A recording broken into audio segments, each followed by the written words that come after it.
Welcome to 2021. Let's get this year started with one of my classic recipes for grilled cheese. This is based on my mom's recipe, so let's get started.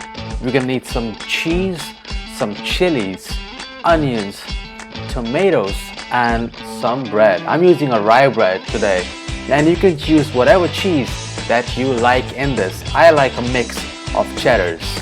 So to get started, melt some butter onto a pan. Now as soon as that butter melts, add the bread on the top and mop up all that butter. Then add half the cheese and then start adding in the toppings, which is your tomatoes, onions, and a bit of chilies if you're into heat.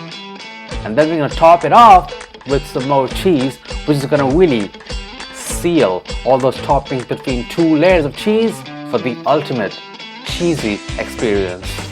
And we're not really overloading it with cheese. The layers will help ensure that you get that cheesiness without adding too much. So close that sandwich and toast each side until they are rich and golden brown.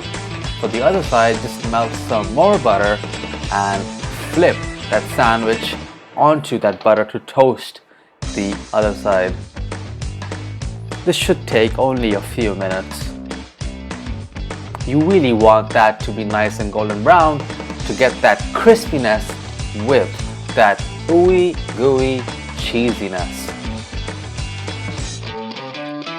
Perfect.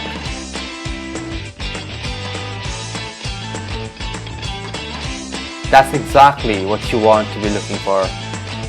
And you want to cook this on a medium to medium low heat to give the cheese enough time to get nice and molten. Take a look at that moist, gooey cheese. That's perfect.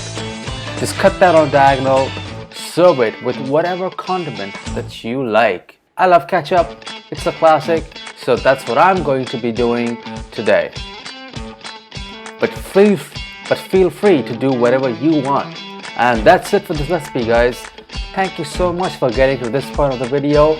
If you enjoyed it, be sure to hit subscribe, leave me a like down below, and comment if you want to see more recipes just like this. I'll see you on the next one. Bye guys.